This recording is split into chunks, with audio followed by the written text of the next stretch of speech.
Iran ও ইসরায়েলে কি হতে চলেছে? বিশ্ব কি এখন তৃতীয় যুদ্ধের দিকে এগোচ্ছে?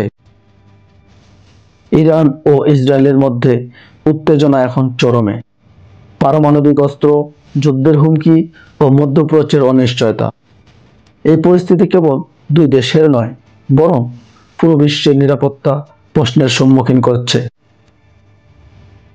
ইরান তার পারমাণবিক কর্মসূচি জোরদার করছে। তারা দাবি করছে এটা শান্তিপূর্ণ, কিন্তু ইসরায়েলের চোখে এটি ভবিষ্যতের এক ভয়ানক হুমকি। ইসরায়েলে বারবার হুঁশিয়ারি দিচ্ছে, ইরান যদি পারমাণবিক বোমা তৈরি করতে চায় তাহলে তারা বসে থাকবে না। তারা সরাসরি হামলার হুমকি দিচ্ছে ইরানের পারমাণবিক উপস্থাপনাগুলোর উপর।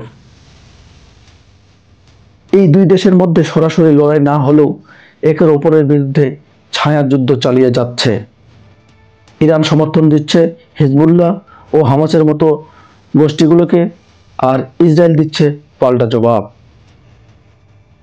বিশেষজ্ঞরা বলেছেন, যদি এই উত্তেজনা যুদ্ধের দিকে এগোয় তাহলে তা শুধু মধ্যপ্রাচ্য নয়, গোটা বিশ্বের বিপজ্জনক হতে পারে।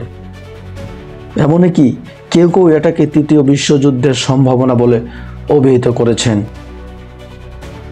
এছাড়া এই সংঘাত বিশ্বের অর্থনৈতিক মারাত্মক প্রভাব ফেলতে পারে, বিশেষ করে তেলের বাজারে। যুদ্ধ মানেই তেলের দাম বাড়া, আর এই প্রভাব পড়বে আমাদের দৈনন্দিন জীবনের ওপরে। এই মুহূর্তে সবচেয়ে বড় প্রয়োজন কূটনৈতিক সমাধান। যুদ্ধই কখনো স্থায়ী সমাধান নয়।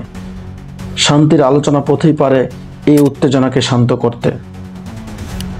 আপনার কি মনে হয় ইরান ইসরায়েলের এই সংঘাত কোথায় গিয়ে শেষ হবে?